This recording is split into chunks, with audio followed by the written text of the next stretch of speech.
My name's Shaunagh Brown. I'm a rugby player for Harlequins and used to be a rugby player for England.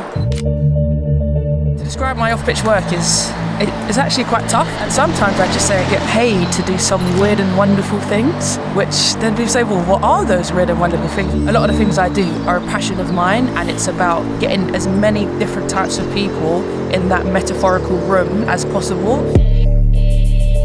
If I can now be that voice for the people who don't know these things exist, that's what matters to me, and it's access to activity, movement and sport for as many people as possible.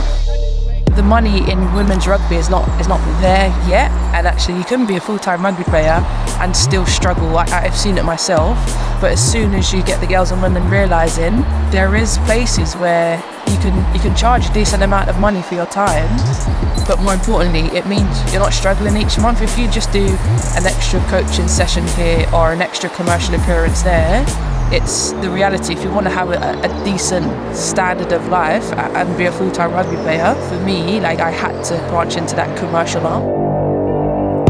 It starts with you, and a lot of it comes from you. So it's not just about getting yourself an agent.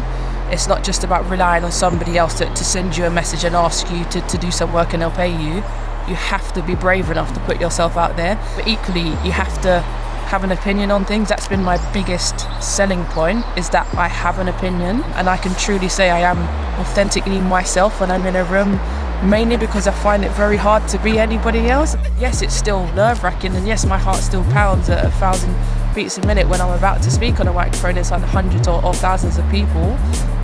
But then I just go into my game mode as such, and I do what I do best in terms of answering the questions honestly, because people then remember those answers because they're a bit different from what everybody else is. And as much as things are okay, but it's not the best, and here's the solution, because then that's the next step, is find a problem but also offer a solution. And for me, one of the important things is once you realise your value, once you realise your worth, you become unstoppable and you become powerful, and you become almost more powerful than the organisation who's asking you to do things for free. I feel empowered to say no sometimes, and it's a decent whack of money, but it's not enough for me.